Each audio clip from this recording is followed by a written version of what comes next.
Have you ever wondered what secrets centenarians hold about living a long, vibrant life? What if the key to longevity wasn't hidden in expensive supplements or complicated health routines, but in something as simple as a cup of tea? Could ancient monks have discovered a formula for wellness that we've overlooked in our modern world? Today, we're unveiling a remarkable recipe that has been cherished in Buddhist monasteries for centuries, a special tea blend that monks credit for their exceptional health and longevity. This isn't just folklore or wishful thinking. This is a time-tested tradition backed by both ancient wisdom and modern science, and it's something you can easily incorporate into your daily routine starting today.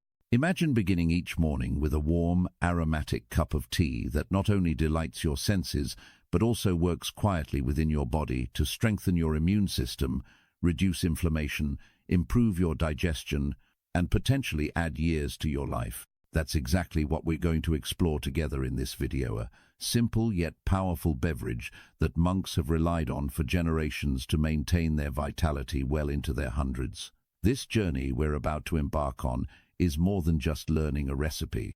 It's about connecting with wisdom that has stood the test of time, understanding how nature provides us with incredible healing properties, and discovering practical ways to enhance our health and well-being. These 4 spices we'll discuss aren't exotic or hard to find. In fact, you might already have some of them in your kitchen right now. But when combined in the right way, they create something truly extraordinary. As we explore each of these 4 sacred spices, keep an open mind. Each ingredient has been carefully chosen for specific reasons, and each one brings unique benefits that contribute to overall longevity and wellness. We'll look at what modern research tells us about these spices, how they work together synergistically, and most importantly, how you can prepare this tea correctly to maximize its benefits. The monks who have preserved this tradition understand something profound, that true health comes from working with our bodies, not against them. They recognize that the simplest solutions are often the most effective, and that consistency matters more than complexity. This tea represents a philosophy of gentle, sustained nourishment, rather than quick fixes or dramatic interventions. We encourage you to watch this entire video from beginning to end. Each spice we reveal builds upon the previous one, and understanding all 4 ingredients along with their proper proportions and preparation methods is essential for creating this powerful longevity elixir. Missing even one component means you won't experience the full transformative potential of this ancient recipe. If you're committed to taking control of your health, to exploring natural pathways to wellness, and to discovering time-honored secrets that can genuinely improve your quality of life, then this video is for you. Please show your support by clicking the like button and subscribing to our Wisdom Diaries Life channel. By subscribing, you're not just helping us create more valuable content like this. You're joining a community of health-conscious individuals who are dedicated to living longer, healthier, and more fulfilling lives through ancient wisdom and natural practices. When you subscribe and turn on notifications, you'll be the first to know about other powerful remedies, longevity secrets, and wellness practices from Buddhist tradition and other ancient cultures. You'll gain access to a treasure trove of practical knowledge that can transform your approach to health and aging. Ready to discover what these 4 remarkable spices are and how to prepare this life-extending tea? We promise you this isn't complicated, expensive, or time-consuming. It's beautifully simple, incredibly effective, and something you can start doing tomorrow morning. Let's begin this fascinating journey into the heart of monastic wisdom and unlock the secrets that have helped monks live exceptionally long, healthy lives for centuries. Cook with 3 minds. Sanshin. Mind 1. Joyful mind. Kishin. The first of the 3 essential minds that monks bring to cooking is Kishin, the joyful mind. This isn't about forcing yourself to feel happy or pretending to enjoy tasks you find tedious. It's about approaching the act of cooking from a foundation of genuine gratitude for having food to prepare, for having a body that can move and create, for having people to nourish, or even just yourself to care for.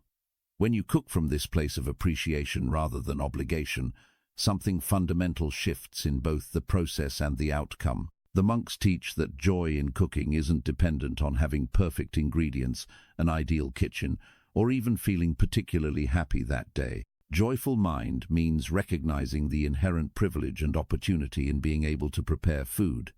In many parts of the world and throughout most of human history, having enough food to cook was itself a blessing. Having the time, tools, and knowledge to prepare it well was extraordinary.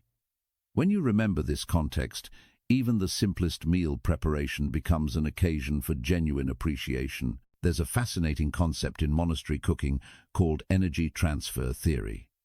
The idea is that the mental and emotional state you bring to cooking literally transfers into the food and affects those who eat it. While this might sound mystical, there's growing scientific evidence supporting aspects of this idea.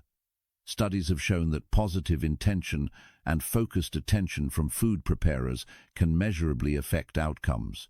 Research in the field of psychoneuroimmunology has demonstrated that our emotional states influence everything from the bacteria on our skin to the chemistry of our saliva, both of which come into contact with food during preparation. One particularly intriguing study had participants prepare smoothies while in different emotional states, some while feeling grateful and joyful, others while feeling stressed or resentful. When these smoothies were consumed by people who didn't know which emotional state accompanied their preparation, those who drank the joyfully made smoothies reported feeling more satisfied and energized. While more research is needed, these preliminary findings suggest the monks may have understood something about consciousness and matter that science is only beginning to explore. Cultivating joyful mind doesn't require elaborate practices. It can be as simple as pausing before you begin cooking to recall one thing you're grateful for related to the meal you're about to prepare. Maybe it's gratitude for the farmers who grew the vegetables, for your grandmother who taught you this recipe, for the paycheck that allowed you to buy these ingredients, or simply for your functioning hands that can chop and stir. This brief moment of appreciation sets a foundation that naturally generates more joy throughout the cooking process. Mind 2. Parental mind, Roshin. The second essential mind is Roshin, the parental mind. This means cooking with the same care, attention, and unconditional love that a parent brings to nourishing their only child. Even if you don't have children, you can understand this quality. It's the impulse to give the very best you have, to pay close attention to what's needed, to take no shortcuts when it comes to the well-being of someone you love completely. When monks speak of cooking with parental mind, they're teaching you to treat each meal as if you're preparing it for the most precious person in your life. And here's the profound twist: often that person is you. Many people cook with great care when preparing food for guests or loved ones, but throw together whatever's quick and easy when eating alone. Parental mind asks, why do you deserve less care than you'd give others? Why is nourishing yourself less important than nourishing anyone else? The only child metaphor is particularly powerful. Imagine you have only one child, and everything you feed them directly impacts their health, energy, mood, and development. You wouldn't carelessly reheat processed food or feed them ingredients you know are of poor quality. You'd pay attention to whether they're getting enough vegetables, whether the meal is balanced, whether the portions are appropriate. You'd notice if they seemed tired or unwell and adjust their food accordingly. This is exactly how monastery cooks approach every meal, with that level of attentive care. Love, in the monastery teaching, is understood as an active force rather than just an emotion. When you cook with love, you're not necessarily feeling warm and fuzzy or making choices that demonstrate care. You're washing vegetables thoroughly instead of rushing through it. You're cutting ingredients to appropriate sizes so they cook evenly. You're tasting and adjusting seasoning so the food is properly flavored. You're timing things so everything finishes at the optimal moment. These practical acts of attention are love made visible. There's something transformative that happens when you consistently cook for yourself with the same care you'd use cooking for a beloved child or honored guest. You start to internalize the message that you matter, that your well-being is important, that you're worthy of nourishment prepared with attention and care. People who begin practicing parental mind in their cooking often report broader shifts in self-care. They sleep better, exercise more consistently, set healthier boundaries in relationships. The kitchen becomes where you practice loving yourself, and that practice radiates outward into all areas of life. Nurturing through nourishment is one of the most primal forms of care. When you prepare food with parental mind, you're participating in an act that connects you to every caregiver throughout human history who has lovingly prepared sustenance for someone they care for. You're tapping into something ancient and powerful in the human experience. Even if you're just making yourself a simple bowl of rice and vegetables, doing it with parental mind transforms it into an act of profound self-love and respect. Mind 3. Magnanimous mind, Daishin. The third essential mind is Daishin, the magnanimous mind, vast, spacious, and unshakable. This is the quality that allows you to accept whatever arises in the kitchen without complaint or agitation. The vegetables you bought are starting to wilt. Work with what you have. You're missing an ingredient the recipe calls for. Adapt creatively. Something burns, falls on the floor, or doesn't turn out as you envisioned. Meet the situation with calm acceptance and problem-solving rather than frustration. Magnanimous mind doesn't mean being passive or accepting mediocrity. It means having the emotional spaciousness to respond to challenges skillfully rather than reactively. In the monastery kitchen, things go wrong regularly. Ingredients spoil, equipment breaks, dishes don't turn out as planned. The cook with magnanimous mind doesn't waste energy on complaint or self-criticism. They simply assess the situation clearly and take the next appropriate action. This quality is particularly important when working with what you have, rather than always seeking ideal conditions. The magnanimous mind sees every limitation as an opportunity for creativity. You don't have access to exotic ingredients. The vegetables growing in your region are perfectly adequate for creating nourishing meals. You have a small kitchen with basic tools. These constraints can actually enhance your skills by requiring you to be more resourceful and attentive. The cook with magnanimous mind doesn't postpone cooking well until conditions are perfect. They cook well within whatever conditions exist. Calm in kitchen chaos is perhaps the most practical expression of magnanimous mind. Picture a monastery kitchen during preparation for a large gathering, multiple dishes being prepared simultaneously, many hands involved, time pressure building. The cook with magnanimous mind maintains inner spaciousness even amid external intensity.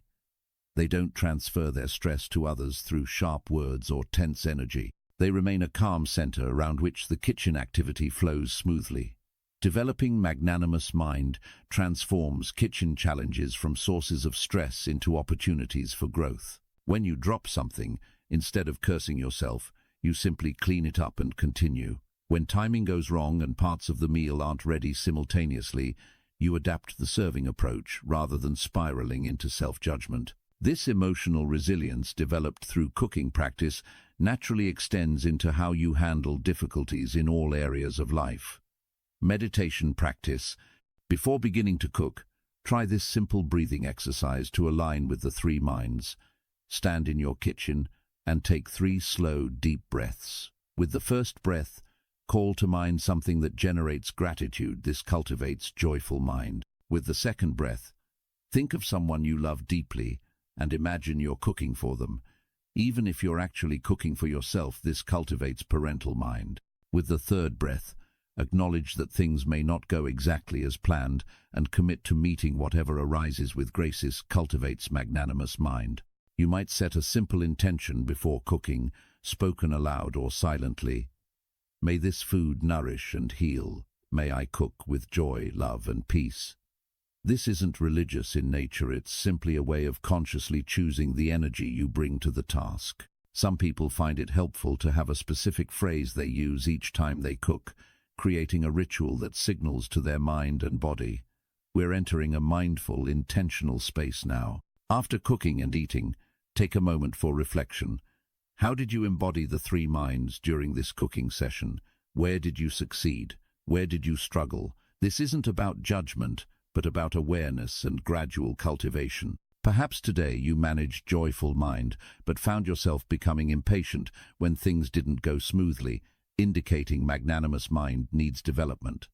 This reflection helps you grow in your practice over time. Measurable outcomes. The effects of cooking with the three minds aren't just philosophical, they're tangible and observable.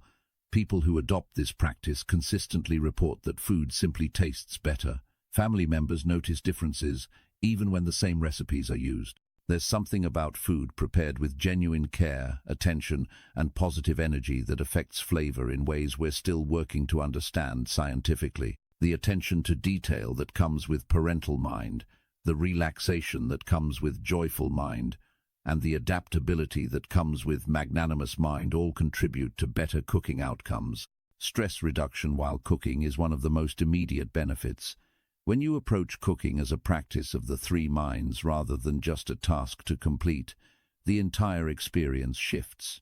The kitchen becomes a refuge rather than a source of pressure. People report actually looking forward to cooking time as a break from the mental chatter and demands of the day. The focused, intentional quality of cooking with the three minds creates what psychologists call a flow state, that optimal experience where you're fully engaged and time seems to disappear. Perhaps most remarkably, many people report transformation in family relationships through this practice. When you cook with genuine love and care, people feel it. When you bring calm rather than stress to meal preparation, it affects the entire household atmosphere. Children become more interested in helping with cooking when they sense it's being approached with joy rather than resentment.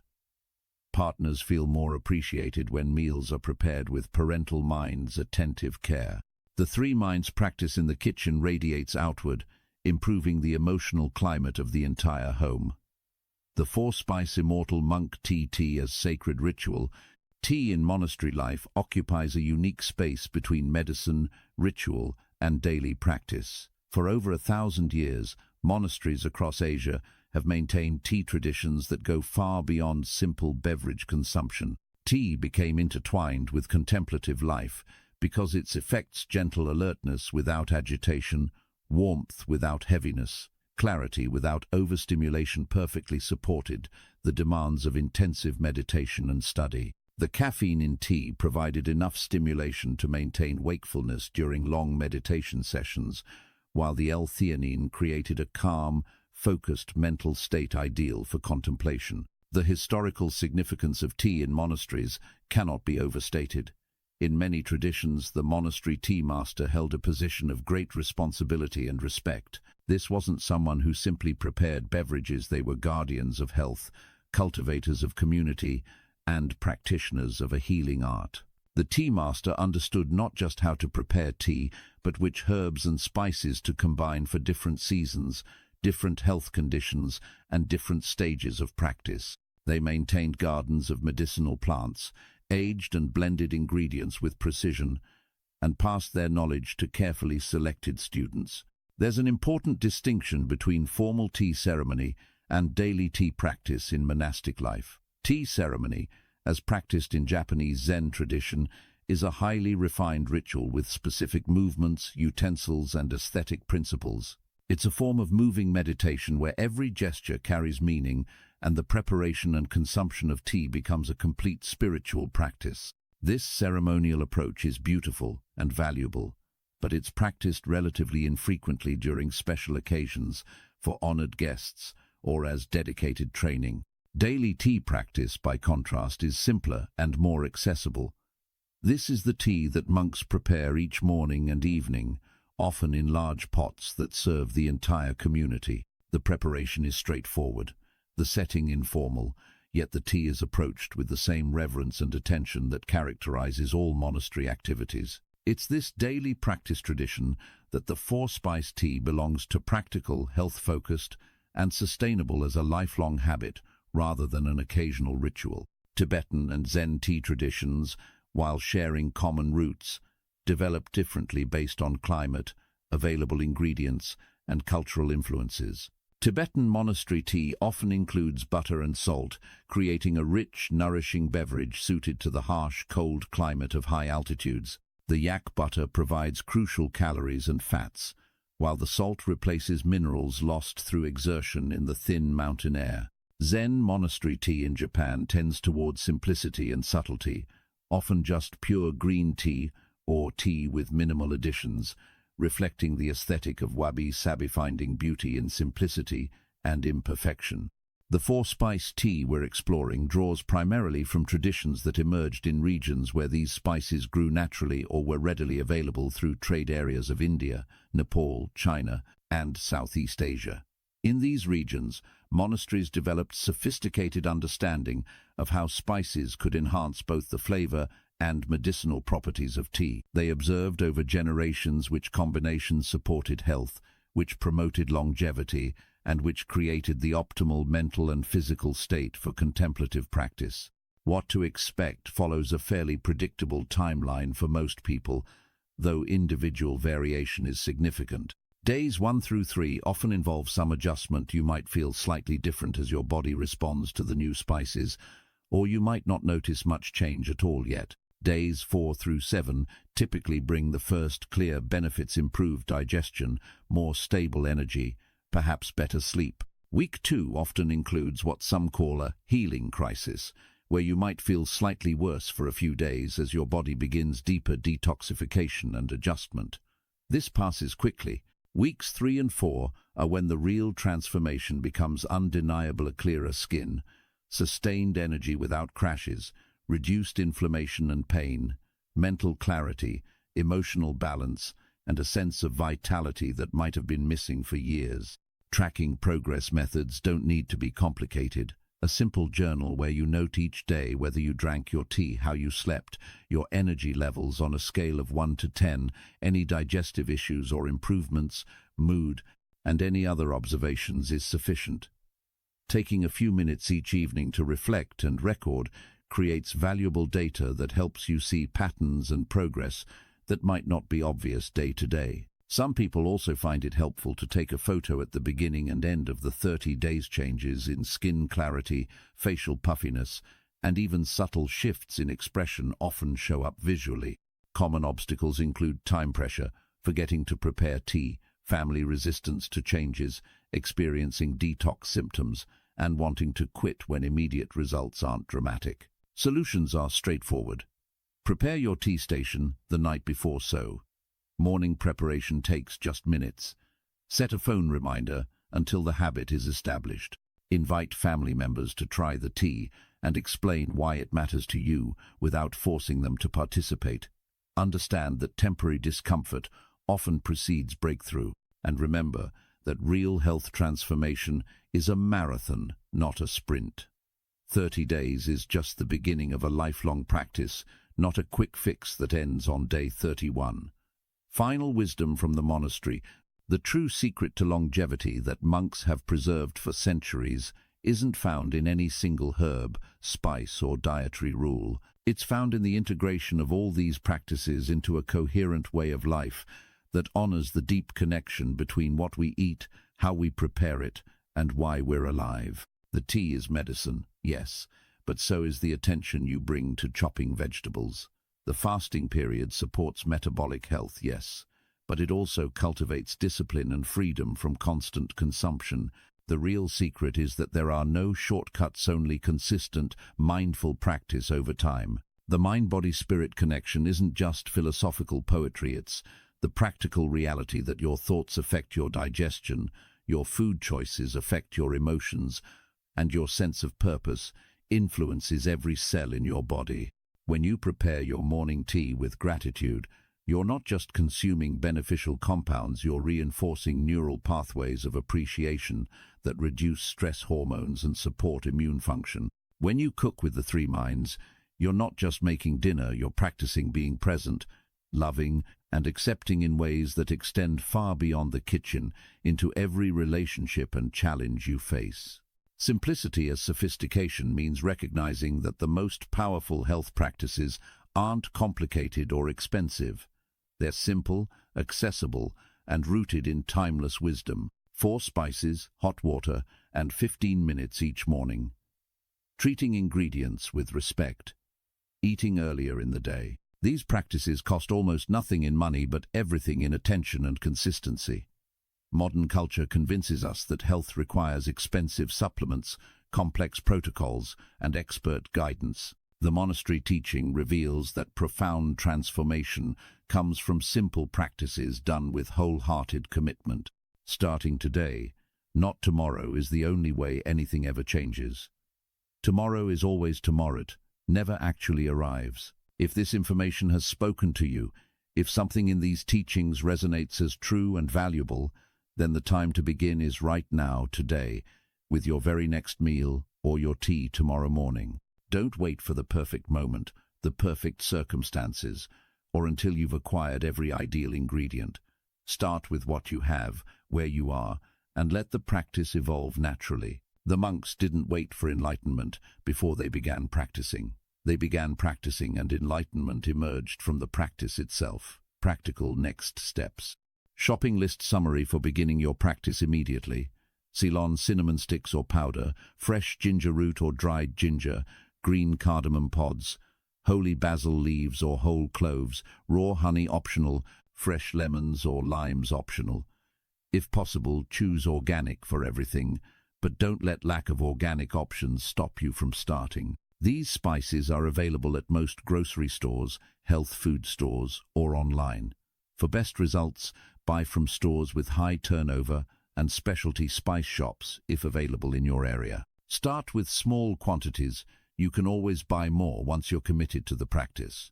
Equipment needed is truly minimal, which is part of the beauty of this practice. A kettle or pot for heating water, a teapot or a second small pot for steeping, a fine mesh strainer, a mortar and pestle or simply a knife for crushing spices, a cup you enjoy drinking from, and airtight containers for storing spices.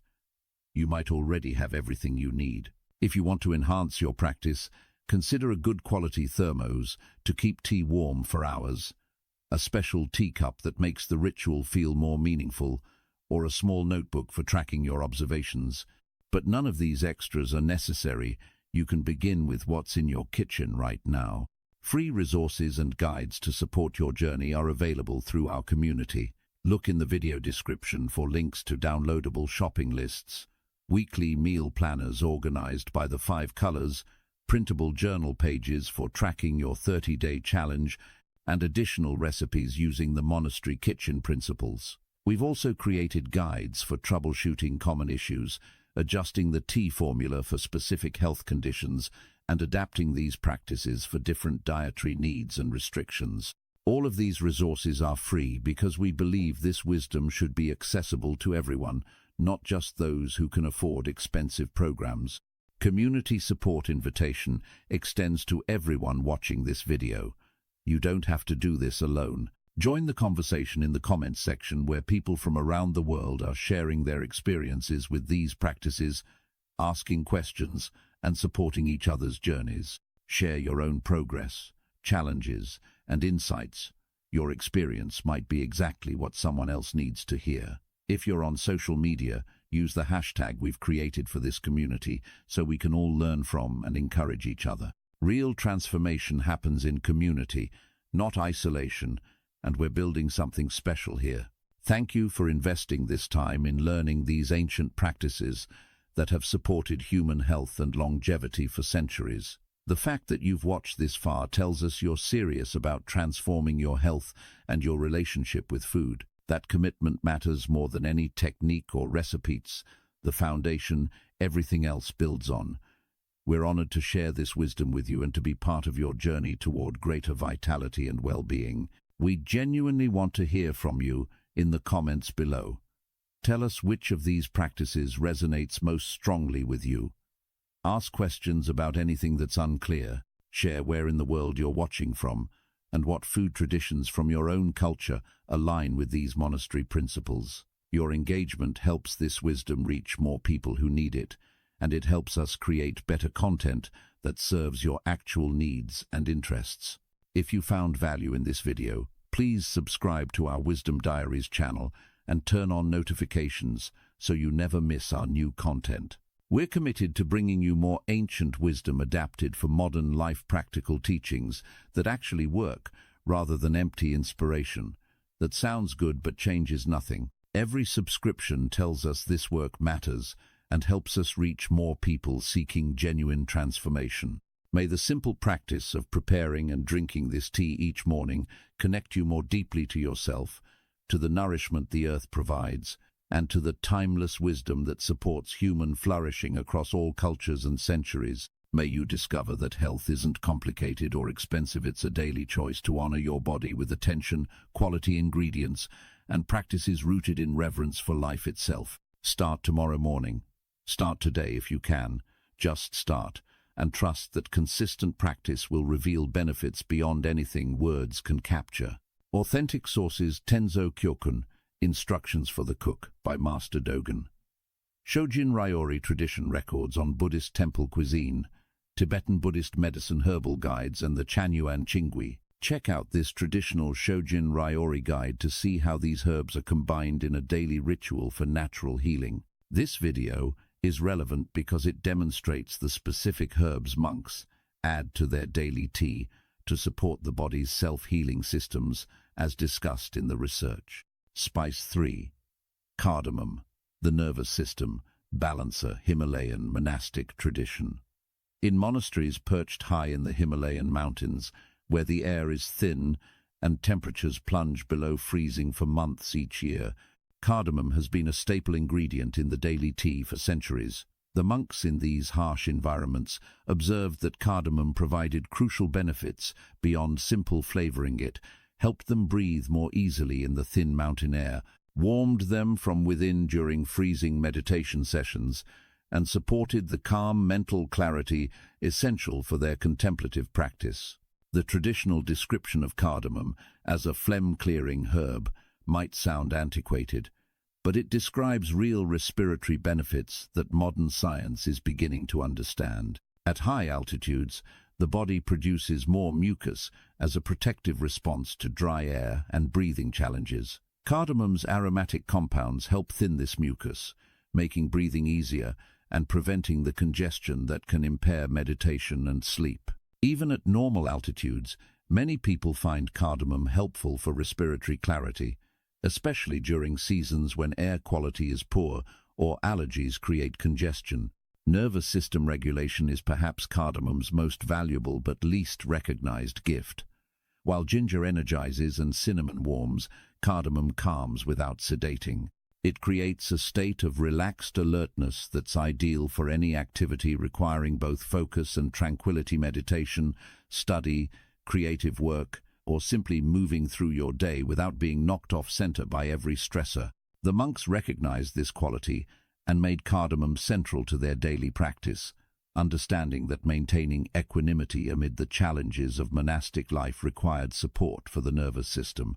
The particular genius of including cardamom in a tea with warming spices like ginger and cinnamon is that it prevents overstimulation. While the other spices activate and energize, cardamom moderates these effects, ensuring the tea provides vitality without agitation. This balancing act allows you to drink the tea in the morning for energy without getting jittery, or in the evening for gentle warmth without interfering with sleep. Cardamom essentially makes the formula appropriate for all constitutions and all times of day. Modern science. Essential oil composition in cardamom is remarkably complex, with over 100 volatile compounds identified. The major constituents include cineol, which has anti-inflammatory and bronchodilating effects, alpha-terpineol, which has relaxing properties, and limonene, which supports detoxification and has mood-elevating effects. These oils aren't isolated in nature but work synergistically, creating effects that no single compound could produce alone. The essential oil content is highest in green cardamom pods and decreases with age and improper storage. Adaptogenic properties of cardamom are increasingly recognized by researchers, though it's not traditionally classified as one of the classic adaptogens.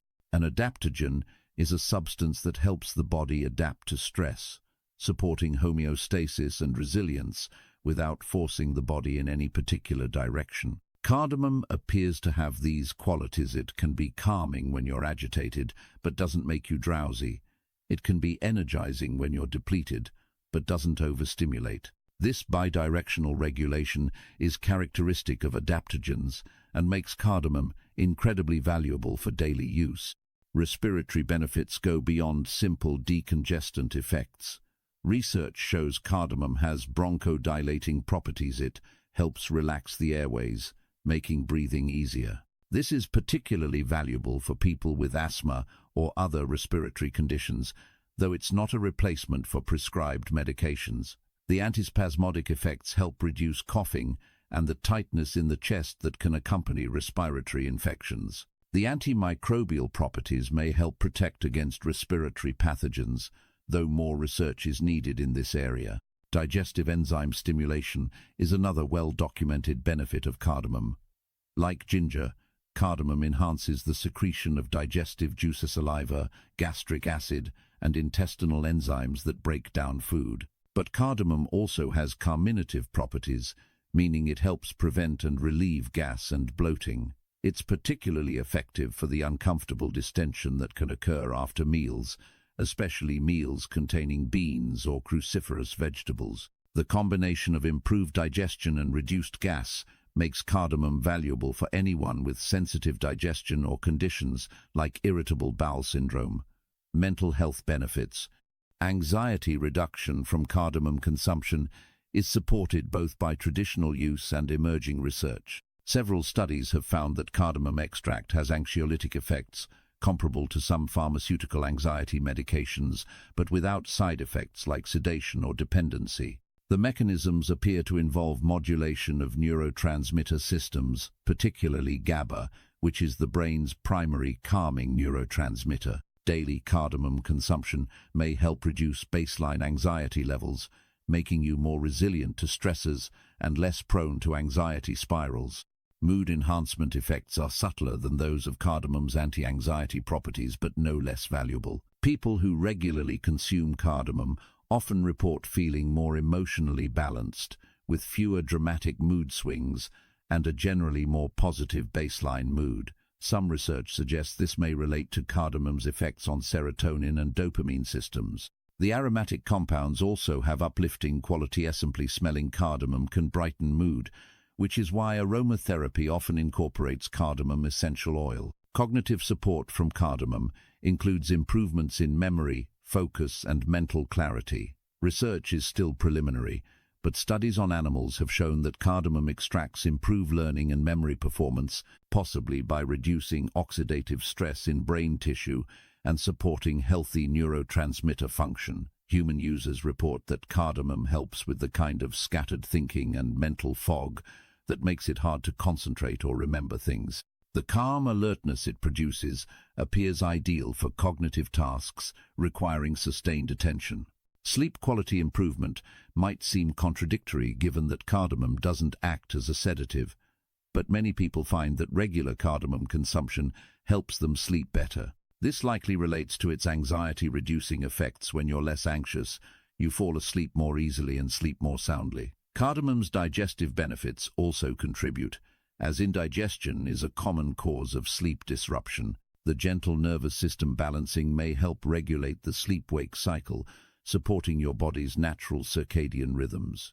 Drinking cardamom tea in the evening appears to promote restful sleep without causing grogginess the next morning. Preparation secrets. Green versus black cardamom are different species with distinct properties and uses. Green cardamom is the variety used in the longevity tea and in most culinary applications. It has a bright, complex flavor with notes of eucalyptus and subtle sweetness. Black cardamom is larger, has a smoky, camphor-like flavor, and is used primarily in savory dishes. For health purposes and daily tea, green cardamom is the clear choice. It's more pleasant tasting, has higher essential oil content, and has been more extensively studied for its health benefits. Crushing pods versus using seeds affects flavor, potency, and convenience. Whole cardamom pods contain seeds clustered inside. The pods themselves contribute subtle flavor, but the real potency is in the seeds. Crushing whole pods lightly before steeping releases essential oils while keeping the seeds contained, preventing them from dispersing throughout the tea. This gives you full flavor and benefit while keeping the seeds from ending up in your cup. Some people prefer to remove seeds from pods entirely and crush just the seeds, which creates maximum extraction but can make the tea slightly gritty. Optimal steeping methods for cardamom involve some advanced preparation for best results. Lightly crushing pods just enough to crack them and release the seed should be done shortly before steeping to preserve the volatile oils. Add the crushed pods to water that's just off boiling, not actively boiling, as excessive heat can drive off some of the delicate aromatic compounds. Steep for at least 10 minutes to fully extract the beneficial compounds. Longer steeping, up to 20 minutes, extracts more but can create slightly bitter notes from the pods themselves. Flavor profile maximization requires understanding that cardamom's flavor develops and changes during steeping.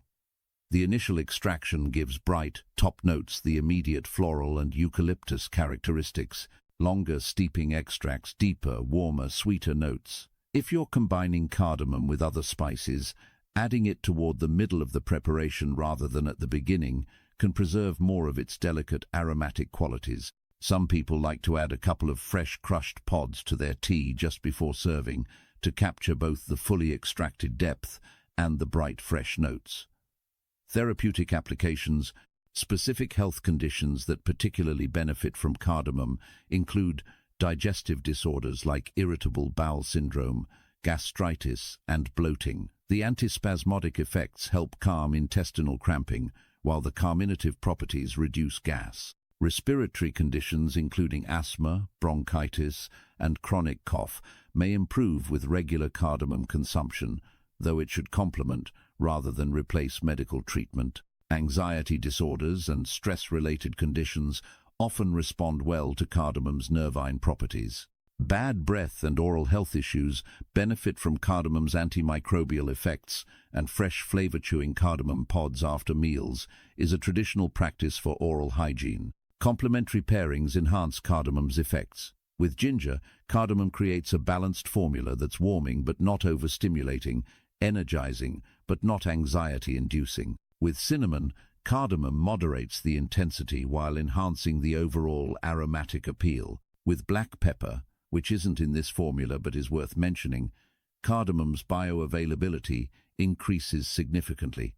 Fennel seeds combine beautifully with cardamom for digestive support. Turmeric and cardamom together create powerful anti-inflammatory effects, while the cardamom makes the turmeric more palatable. Dosage for different needs varies based on what you're addressing. For general health maintenance and the balancing effects in daily tea, 3 to 5 cardamom pods per cup is appropriate. For acute digestive upset or anxiety, you might use 6 to 8 pods in a more concentrated preparation.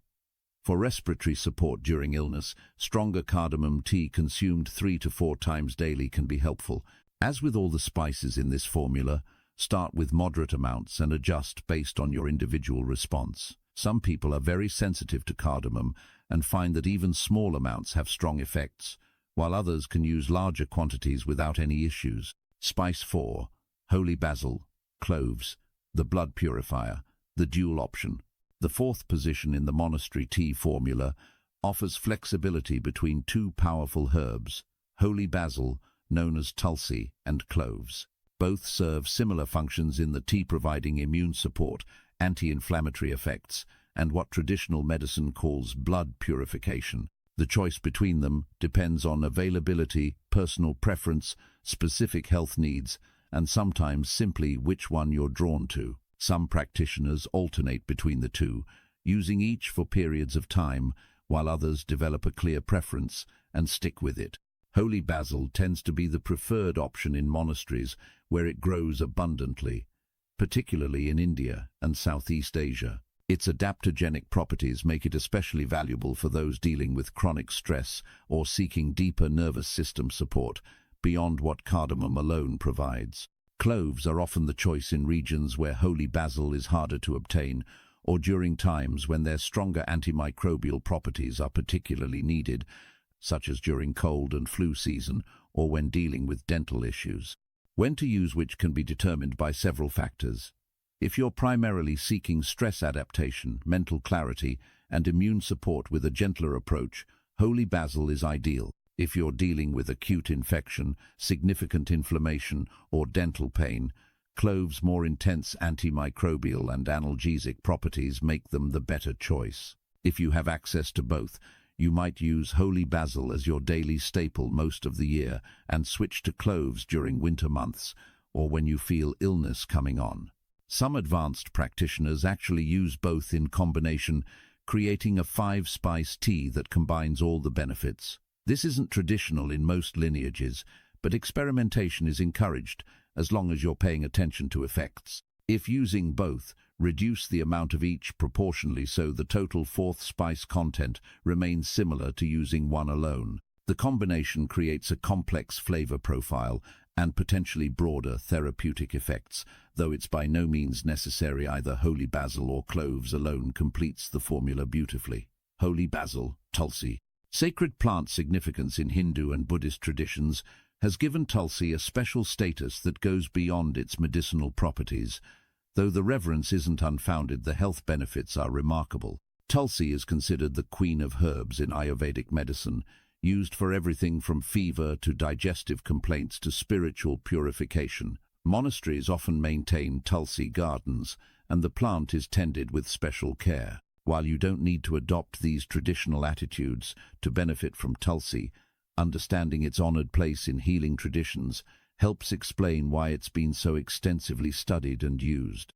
Adaptogenic classification places holy basil alongside ashwagandha, rhodiola, and ginseng as plants that help the body adapt to stress. Research confirms Tulsi's adaptogenic properties. It helps normalize cortisol levels when they're elevated by chronic stress, supports resilience to physical and mental stresses, and helps maintain homeostasis across multiple body systems. Unlike stimulants that force a particular response, adaptogens support your body's own regulatory mechanisms, helping you respond appropriately to whatever demands you face. Stress hormone regulation is one of Tulsi's most valuable modern benefits. Chronic stress keeps cortisol elevated, which over time damages nearly every system in the body, suppressing immunity, disrupting sleep, promoting weight gain around the midsection, impairing memory, and accelerating aging. Studies show that daily Tulsi consumption can reduce cortisol levels and buffer the stress response, making you more resilient to daily challenges. People who drink Tulsi tea regularly often report feeling less reactive to stressors and more able to maintain calm under pressure. Immune modulation from Tulsi is sophisticated and bidirectional. Rather than simply boosting or suppressing the immune system, Tulsi helps regulate ite-enhancing response to infections and cancer cells while reducing overreaction that causes allergies and autoimmune issues. Research has demonstrated Tulsi's ability to increase antibody production, enhance natural killer cell activity, and support the various branches of immune function. During cold and flu season, daily Tulsi can help prevent illness, and when taken at the first signs of infection, it may reduce severity and duration. Cloves, eugenol compound benefits are central to understanding cloves' therapeutic effects. Eugenol, the primary active constituent in cloves, is a phenolic compound with powerful properties. It's responsible for cloves' distinctive aroma and much of their medicinal action. Eugenol has analgesic effects comparable to some pharmaceutical pain relievers, antimicrobial activity against a broad spectrum of bacteria and fungi, anti-inflammatory effects that reduce pain and swelling, and antioxidant properties that protect cells from damage. Anti-inflammatory power in cloves is particularly impressive. Research shows that eugenol and other compounds in cloves inhibit inflammatory pathways with potency that rivals pharmaceutical anti-inflammatory drugs. This makes cloves valuable for any condition involving inflammation, arthritis, inflammatory bowel disease, cardiovascular disease, and even neuroinflammation associated with cognitive decline. The anti-inflammatory effects are both immediate and cumulative, providing some relief shortly after consumption, while building long-term protection with regular use. Antimicrobial properties of cloves are well documented and broad-spectrum. Clove oil is one of the most powerful natural antimicrobials, effective against bacteria that cause food poisoning, dental infections, and respiratory illness. It also has antiviral and antifungal properties. While you won't get the concentrated effects of pure clove oil from drinking tea, Regular consumption does provide systemic antimicrobial support that can help prevent infections and may speed recovery when illness does occur.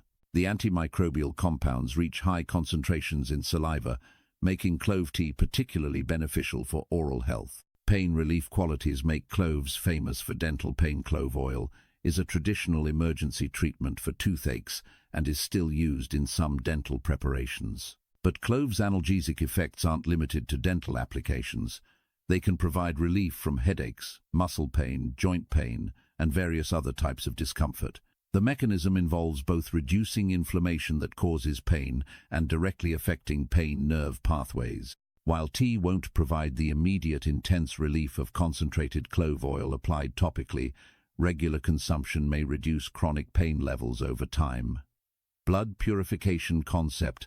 Traditional medicine perspective on blood purification doesn't align precisely with modern medical concepts, but it describes real phenomena in terms that made sense within traditional frameworks. When traditional practitioners spoke of purifying the blood, they were observing that certain herbs helped clear skin conditions, reduced systemic inflammation, improved liver function, and enhanced overall vitality. All effects we now understand through the lens of antioxidant activity, immune function, and detoxification pathways. Modern detoxification understanding recognizes that the body has sophisticated systems for removing metabolic waste and environmental toxins, primarily the liver, kidneys, lymphatic system, and digestive tract. Herbs, traditionally called blood purifiers, don't magically clean the blood, but they often support these detoxification organs and pathways. Holy basil and cloves both support liver function, enhance antioxidant defenses that protect cells from toxic damage, and may support the elimination of metabolic waste products. Liver support mechanisms are particularly relevant to the blood purification concept. The liver processes everything absorbed from the digestive tract, neutralizes toxins, metabolizes hormones, and produces substances essential for health. Holy basil has been shown to protect liver cells from damage, support the production of detoxification enzymes, and help the liver regenerate after injury. Cloves contain compounds that reduce liver inflammation and may protect against fatty liver disease. Supporting optimal liver function has cascading benefits throughout the body, including clearer skin, better energy, improved digestion, and enhanced immunity. Usage guidelines: fresh versus dried holy basil each have their place depending on access and preference. Fresh tulsi leaves have a brighter, more aromatic flavor and slightly higher levels of some volatile compounds. If you have access to fresh tulsi, either growing it yourself or finding it at specialty markets, using fresh leaves in tea is wonderful. Use about 8 to 10 fresh leaves per cup, added toward the end of steeping to preserve their delicate aromatics. Dried tulsi is more concentrated, stores better, and is more widely available. Use about 1 teaspoon of dried leaves per cup. Both forms provide significant therapeutic benefits. Whole versus ground cloves affect extraction and flavor intensity.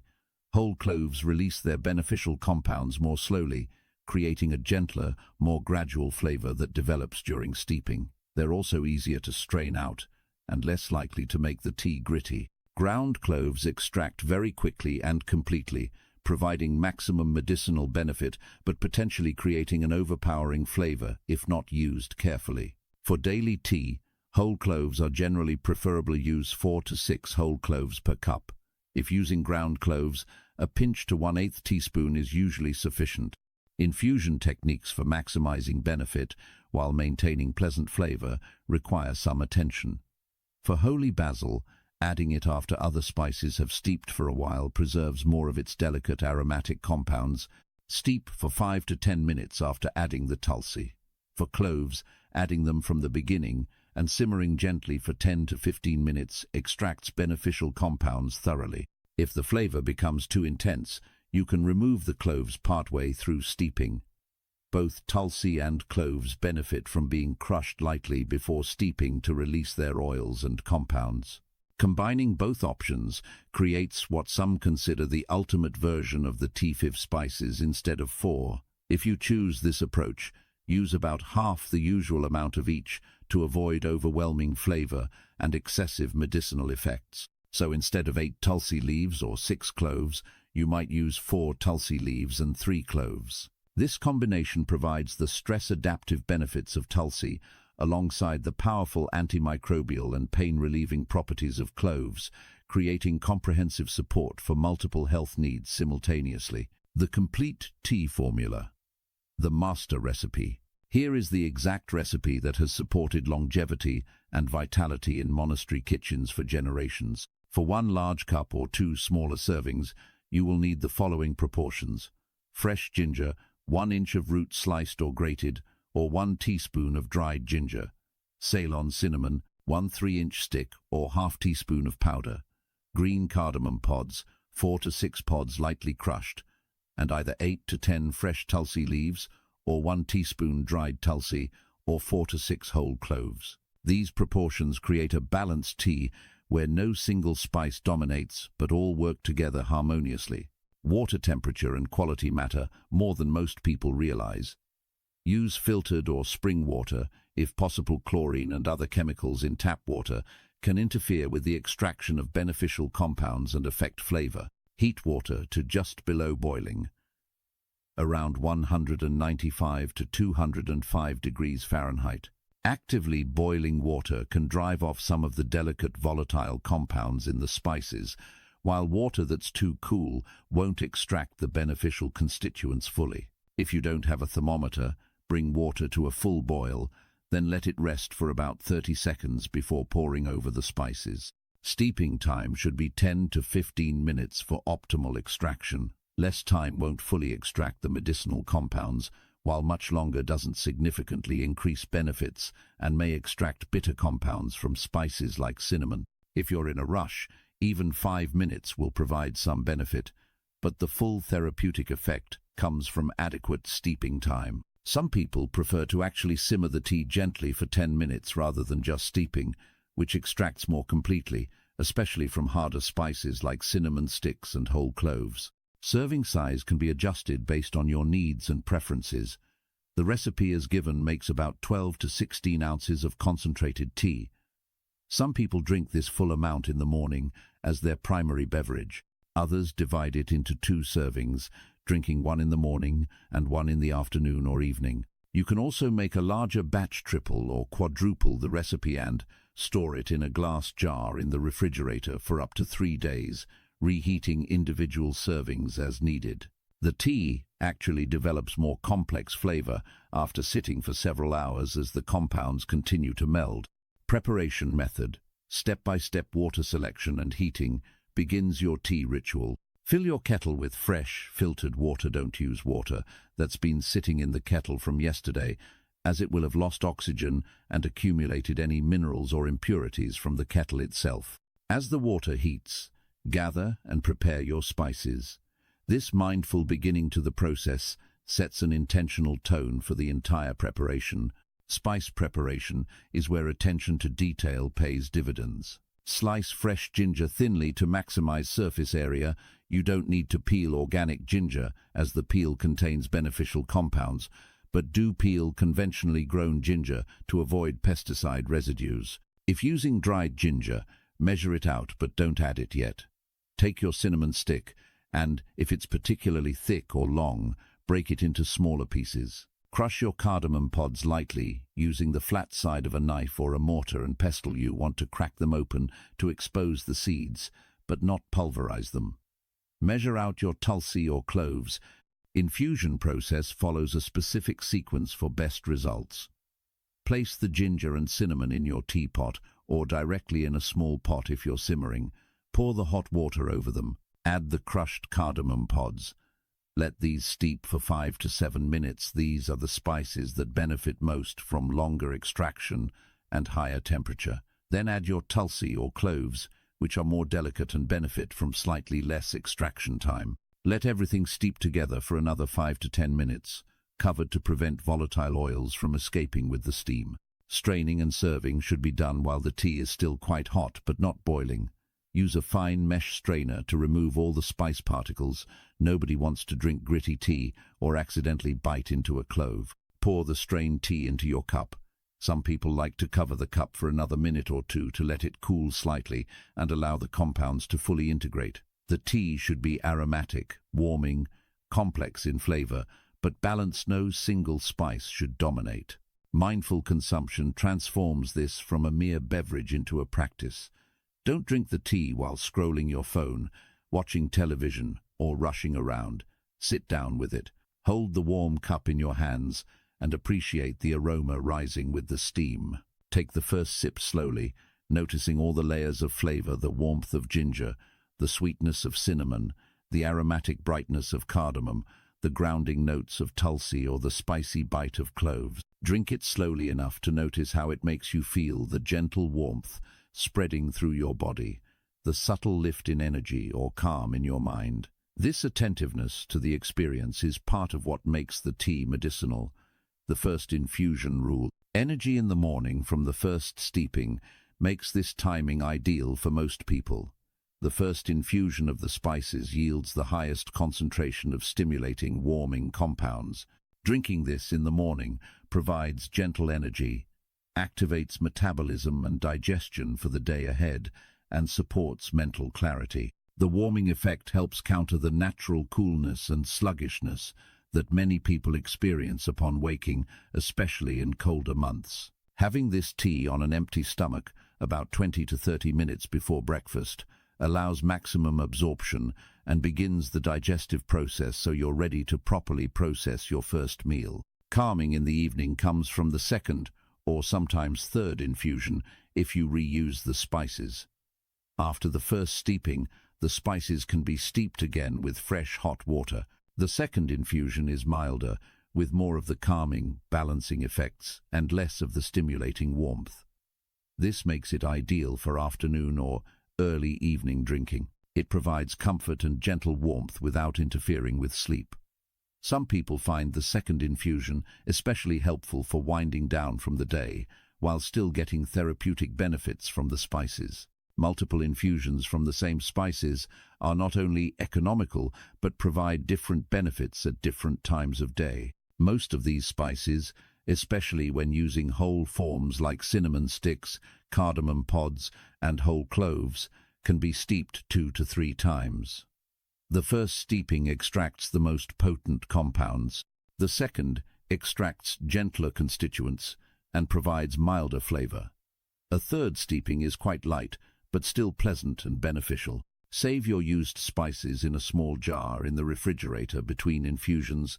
They'll keep for a day or two. This practice honors the zero-waste principle while maximizing the value you get from your ingredients. Changing properties throughout the day from multiple infusions creates a natural rhythm. Morning's vigorous first infusion provides activation and warmth. Afternoon's gentler second infusion offers sustained support without overstimulation. Evening's very mild third infusion, if you choose to make one, can be almost like a calming herbal tea with just whispers of the spices remaining. This rhythm mirrors the natural energy cycle of the day and supports your body's changing needs from morning vitality through evening relaxation. Variations for seasons. Summer cooling version acknowledges that the warming nature of these spices, while beneficial, might feel too hot during intense summer heat. In hot weather, use the same spices but in slightly reduced quantities, maybe 3/4 of the usual amounts. After steeping, let the tea cool to room temperature or even refrigerate it to drink cool or over ice. You can also add a few fresh mint leaves during the final minutes of steeping for additional cooling effect, or a squeeze of lime, which is cooling in nature. The benefits remain, while the thermal effect is modified to suit the season. Winter warming blend leans into the heating qualities when they're most needed. In cold weather, increase the ginger and cinnamon slight, maybe add an extra 1/2 inch of ginger and an extra inch of cinnamon stick. You can also let the tea simmer gently rather than just steeping, which extracts more warming compounds. Some people like to add a small piece of black pepper or a pinch of cayenne for extra heat during winter, though this isn't traditional in the monastery formula. Drink the tea as hot as comfortably possible to maximize the warming effect from within. Spring detox modification supports the body's natural tendency to cleanse and renew as winter ends.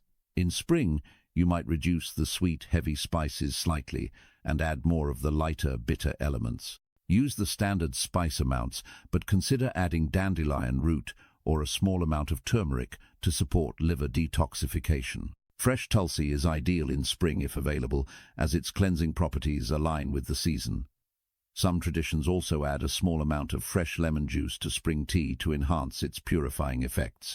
Autumn Immune Boost recognizes that fall is when immune support becomes crucial as cold and flu season approaches. During autumn, emphasize the antimicrobial spicy cloves instead of tulsi, or use both. You might add a small amount of fresh thyme or oregano, both powerful immune supporters. Some people like to add a thin slice of fresh turmeric root in autumn for its immune-modulating effects. Slightly increase the ginger as well, since its immune-supporting properties are particularly valuable as the weather cools and viral illnesses become more common. Enhancement options. Raw honey addition requires specific timing to preserve its beneficial enzymes and compounds. Never add honey to boiling or very hot tea, as heat destroys many of honey's therapeutic properties. Wait until the tea has cooled to drinking temperature warm, but not hot to the touch before stirring in raw honey. 1 teaspoon per cup is usually sufficient for light sweetness and medicinal benefit. Raw, local honey is ideal as it may help with seasonal allergies and contains the full spectrum of beneficial compounds. Regular processed honey is less beneficial, but still adds pleasant sweetness if raw isn't available. Lemon or lime can be added for additional vitamin C, enhanced flavor, and alkalizing effects despite being acidic in nature. Add fresh squeezed lemon or lime juice after the tea has finished, steeping and cooling slight about half a lemon or lime per cup of tea. The citrus brightens the flavors, makes the tea more refreshing, and may enhance the absorption of certain compounds from the spices. In Ayurvedic tradition, lime is considered more cooling than lemon, making it ideal for summer variations, while lemon works well year-round. Other synergistic herbs can be experimented with once you're familiar with the base formula. Black pepper, while quite warming, dramatically increases the absorption of many beneficial compounds. Just a couple of whole peppercorns or a small pinch of fresh ground pepper can enhance the tea's effectiveness. Fresh turmeric root provides powerful anti-inflammatory benefits and combines beautifully with these spices. Fennel seeds add digestive support and a pleasant, slightly sweet flavor. Licorice root adds natural sweetness and adaptogenic properties, though it should be used in moderation and avoided by people with high blood pressure. What not to add is as important as what to include. Avoid adding milk or cream, as the proteins bind with the polyphenols and other beneficial compounds in the spices, reducing their bioavailability and therapeutic effects. If you prefer a creamy texture, use coconut milk or another plant-based milk after the tea has been steeped and strained. Don't add refined sugar. It creates inflammation and blood sugar instability that counteracts the benefits you're seeking from the tea. Avoid artificial sweeteners, which may disrupt gut bacteria and have their own health concerns. Keep additions simple and natural to preserve the tea's medicinal integrity. Daily ritual creation. Best times to drink vary by individual constitution, but generally follow certain patterns. For most people, the primary serving is first thing in the morning, 20 to 30 minutes before breakfast on an empty stomach. This allows maximum absorption and starts the day with intention and nourishment. A second serving can be mid-morning if you're using the same spices twice, or mid-afternoon around 2 or 3 when energy naturally dips for many people. Avoid drinking the first infusion version late in the day if you're sensitive to stimulating effects, though the gentle second or third infusion can be pleasant in early evening. Empty stomach versus with food creates different effects. Drinking the tea on an empty stomach, as mentioned, allows for maximum absorption of beneficial compounds without competition from food. The spices also activate digestion and prepare your system for the meal to come. However, some people with very sensitive stomachs find the warming spices uncomfortable on an empty stomach, especially initially. If this is you, having a few bites of food first or drinking the tea with breakfast is perfectly acceptable. You'll still receive significant benefits. just potentially slightly reduced absorption of some compounds. Mindful consumption throughout the day helps you learn how the tea affects you personally and develop intuition about when and how much to drink. Keep a simple journal for the first few weeks, noting when you drink the tea, how much, and what effects you notice: energy levels, digestion, mood, sleep quality, any changes in chronic conditions. This isn't about obsessive tracking, but about developing awareness. Over time, you'll naturally learn your optimal timing and dosage without needing to think about it consciously. The tea becomes a thread of consistency and care that runs through your day, a repeated reminder to pause, to nourish yourself, to bring attention to your body and its needs. This regularity creates a rhythm that supports overall health in ways that extend beyond the biochemical effects of the spices themselves, though those are substantial. You're creating a practice of self-care, a daily ritual that says, "I am worth this time and attention." This medicine is simple but profound, accessible but transformative, ancient but perfectly suited to modern life. The longevity lifestyle timed fasting, the noon meal rule, why monks stop eating after noon, relates to both practical and physiological factors that enhance health and longevity. In Buddhist monasteries, following the strictest interpretations of the Vinaya rules, monks eat only before noon, taking their last meal or snack before the sun reaches its zenith. This practice, which at first seems extreme, actually aligns remarkably well with what modern science is discovering about metabolic health, circadian rhythms, and the benefits of extended fasting periods. The traditional reasoning behind the noon cutoff involves reducing the heaviness and sluggishness that can follow eating, especially eating later in the day. Monks observed that late eating interfered with evening meditation practice and sleep quality. On a deeper level, the practice cultivates discipline and reduces attachment to food and sensory pleasure. But beyond these traditional explanations, there are substantial metabolic benefits. When you stop eating by early afternoon, your body has many hours to complete digestion and shift into fat-burning and cellular repair modes before sleep. This extended fasting period each night amplifies the health benefits of daily eating patterns. Digestive system rest and repair becomes possible when you give your body adequate time without food. Digestion requires enormous energy-diverting blood flow to the digestive tract, activating countless enzymes, engaging immune responses to food antigens, and managing the absorption of nutrients while blocking toxins. When you eat late at night, your digestive system is still working hard during hours when it should be resting and repairing itself. This chronic digestive burden contributes to gut inflammation, impaired nutrient absorption, and various digestive disorders. By finishing eating by early afternoon, you give your digestive system a full 18 to 19 hours of rest before breaking fast the next morning. Evening tea and honey tonic replaces solid food in the traditional monastery evening routine. Afternoon, monks may drink tea, sometimes with a small amount of honey, which provides gentle energy and comfort without the digestive burden of food. This practice can be adapted for modern life. Even if you don't feel ready to adopt the noon eating cutoff, you might experiment with having a light dinner earlier than usual, then only consuming the longevity tea with perhaps a teaspoon of honey in the evening if needed. This provides warmth, trace nutrients, and a sense of satisfaction without requiring significant digestion. Modern intermittent fasting comparison reveals that monks were practicing time-restricted eating centuries before it became a popular health trend. Current research on intermittent fasting shows that limiting eating to a window of 8 to 10 hours daily, with at least 14 to 16 hours of fasting, provides numerous benefits. Improved insulin sensitivity, enhanced fat burning, increased human growth hormone production, better cellular repair through autophagy, reduced inflammation, improved brain health, and potentially extended lifespan. The monastery practice of eating only before noon creates an even narrower eating window, potentially amplifying these benefits for those who can sustain it. Implementation strategies for modern life recognize that most people can't or won't adopt the strict noon cutoff, but you can experiment with progressively earlier dinners, Start by moving dinner 1 hour earlier than your current habit. If you usually eat at 7, try 6. After a week or two, move it another hour earlier if possible. Even eating your last meal by 5 or 6 in the evening creates a substantial overnight fasting period.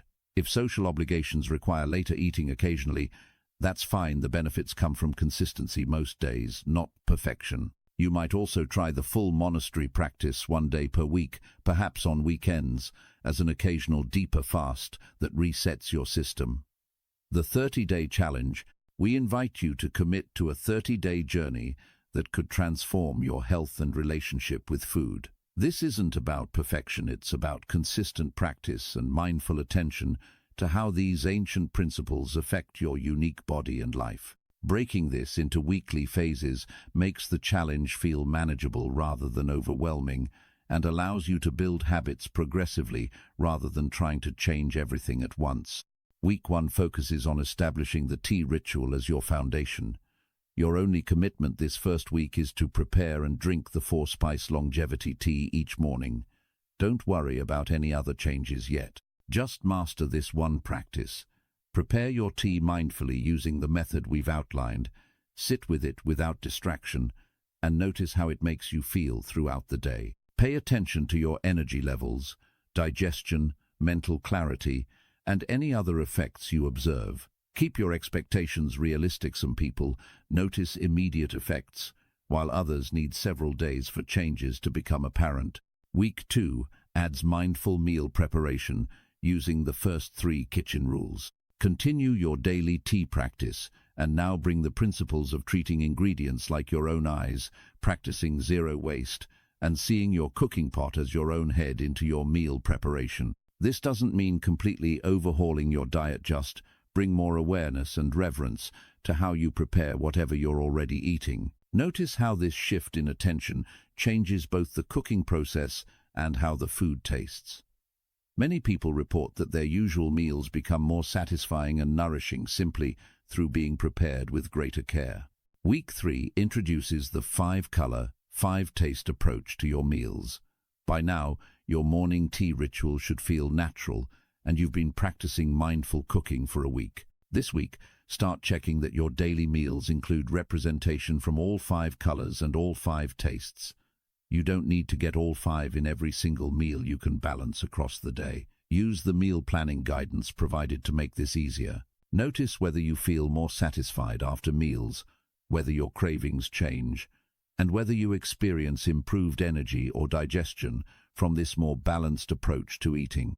Week 4 completes the integration by adding time-restricted eating and the 3 minds practice. This final week, you're combining everything: morning tea, mindful preparation with the 3 minds, 5-color and 5-taste meals, and experimenting with eating your last meal earlier than usual, ideally by early evening. This is the most challenging week because you're practicing all elements together, but it's also when the cumulative effects become most apparent. People often report feeling dramatically different by the end of week 4 compared to when they started, more energetic, clearer mentally, sleeping better, and feeling a deeper connection to their food and their body.